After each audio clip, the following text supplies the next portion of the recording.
हमारा कोड होगा लाल गुलाब और उनके आदमी का कोड होगा काला गुलाब।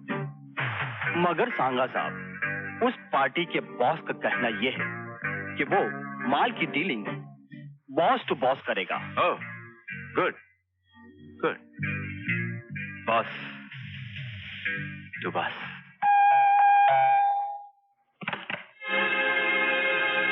कौन हो तुम? जी मैं रघु। कौन रघु? प्रोफेसर साहब, जिस नशे को मिटाने के लिए आप हमेशा से लेक्चर देते आए हैं, उसी के बारे में मैं एक जबरदस्त इंफॉर्मेशन लाया हूं। चले आओ अंदर। आज रात ठीक 11 बजे एक बहुत बड़ा सौदा होने वाला है। 6 करोड़ की नशीली ड्रग्स का सौदा। ये खबर तुमने पुलिस को क्यों नहीं दी? ऐसी पक्की खबर सिर्फ उन लोगों को दी जाती है जिनका ईमान पक्का होता है प्रोफेसर साहब। पुलिस पे मुझे कोई विश्वास नहीं। मैं ये नहीं कह रहा हूं कि पुलिस बिकती है।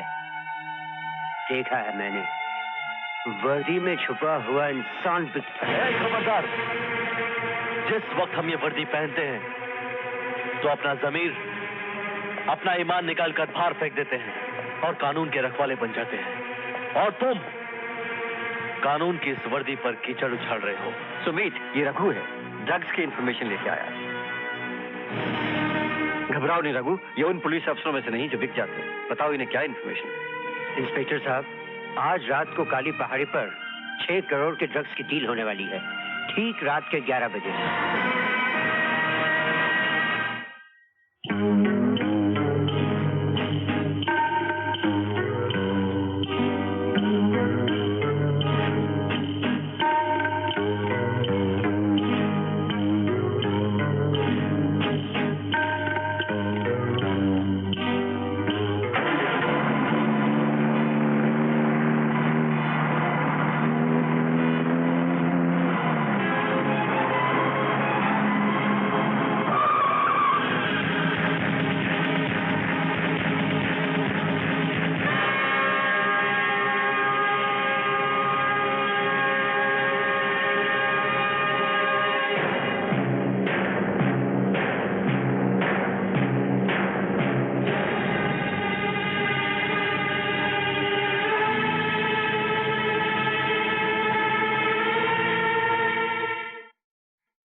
इंस्पेक्टर,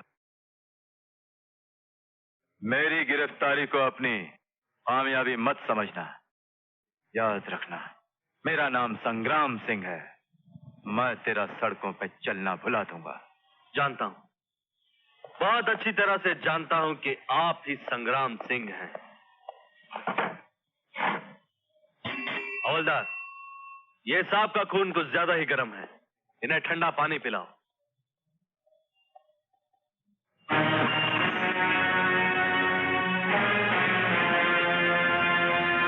आइए नेताजी, आइए आइए, बैठिए।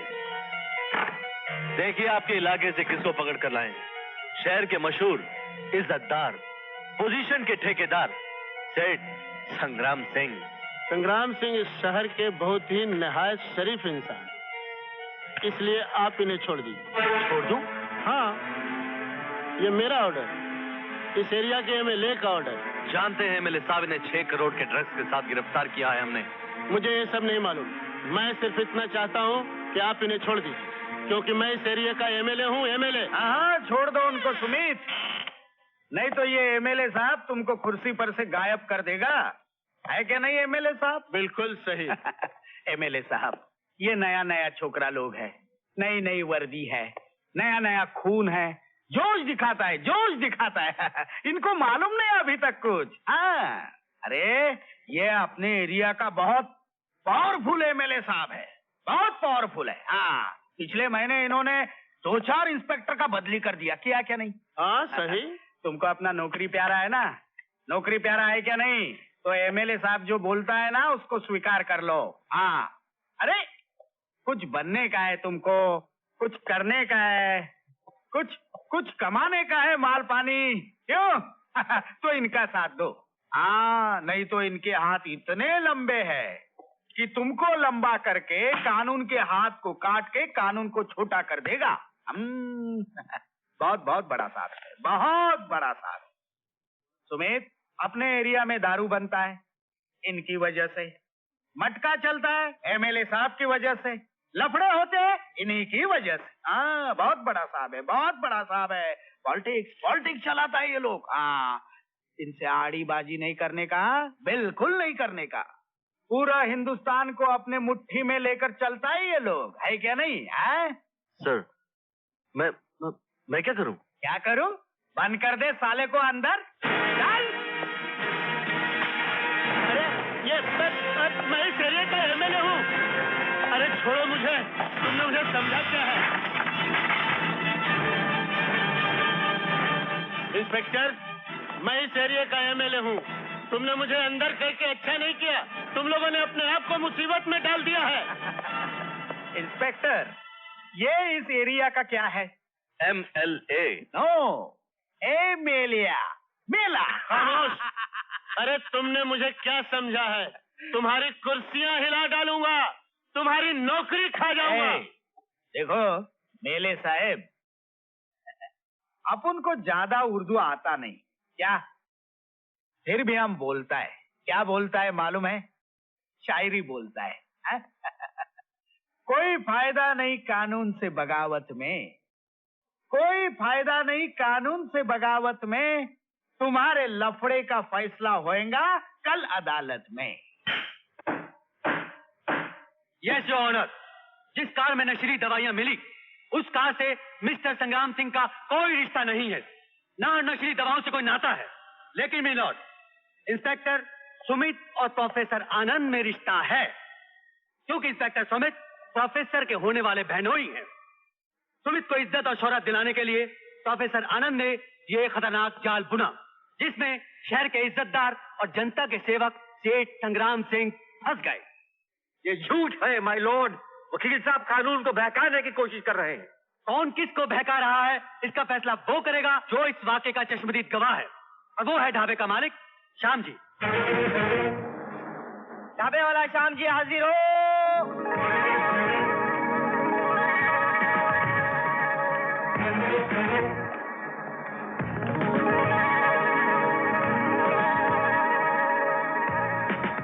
21 जून की रात 11:30 बजे तुम्हारे ढाबे के सामने क्या हुआ था? भैया के बाद साहेब, वो दिन रात के समय एक कार आई के हमरे ढाबा के सामने ठीक 11:20 पर खड़ी भई।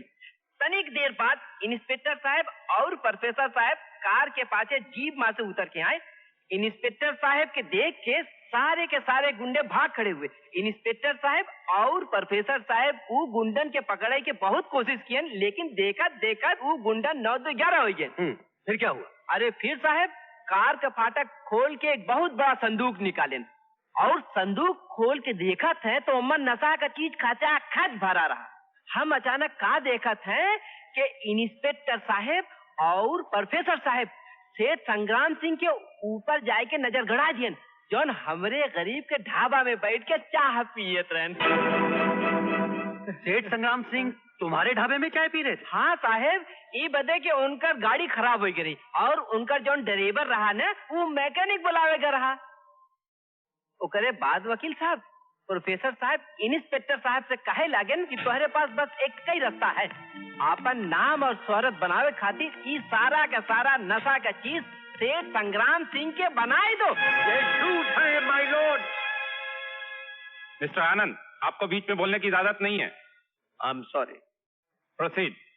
भैया के बाद इंस्पेक्टर साहब आई के जबरदस्ती सेठ संग्राम सिंह के गिरफ्तार के लिए और तो और वकील साहब ये गरीब से भी अंड संड बयान ले लिए सेठ संग्राम सिंह के खिलाफ। माई बाप,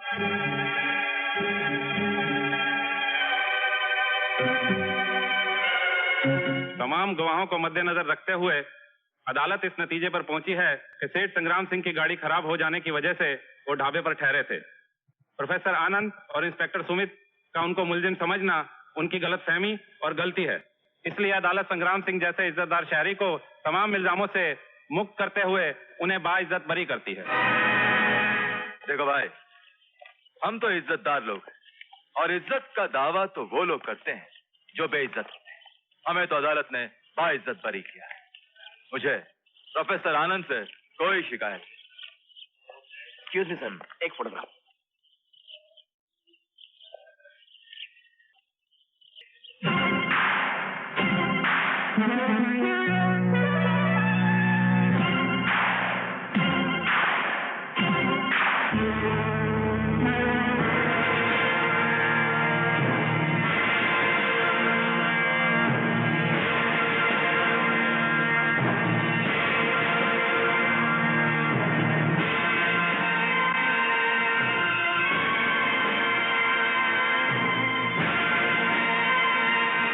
तुम सोचते होगे प्रोफेसर, ये कैसे हो गया सब कुछ?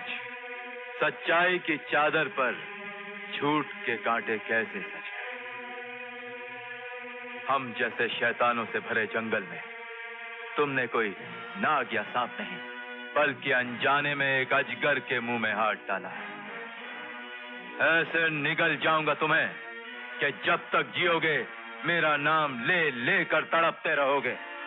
संग्राम सिंह, जुर्म का रास्ता बहुत छोटा होता है, थोड़ी दूर जाके खत्म हो जाता है, और सच्चाई हमेशा झूठ का पीछा करती है और मौका मिलते ही उसका गला दबोच देती है। आज जीत जरूर तुम्हारी हुई है, लेकिन कल ऐसी हार होगी कि तुम मरने से पहले खुद ही अपनी तस्वीर पर अपने ही हाथों से स्वर्गवासियों वाला हाथ चढ़ाओगे। हार, क्योंकि इंसाफ की चक्की चलती बहुत आहिस्ता है, लेकिन पीसती बहुत बारीक है।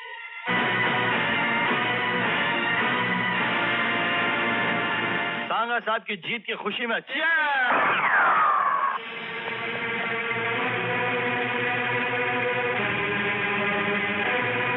आज हमारी जीत नहीं, हार हुई है, और हम अपनी हार का, अपनी बेइज्जती का और अपने ड्रग्स के नुकसान का बदला जरूर लेंगे, मगर कानून की अदालत के हिसाब से नहीं, अपनी जुर्म की अदालत के हिसाब से। जाओ और जाकर उस प्रोफेसर की तकदीर की किताब का एक एक पन्ना नोच डालो। वो हालत करो प्रोफेसर और उसके परिवार की, ताकि जमीन पर इंसान नहीं, आसमान पर भगवान भी कांप उठे।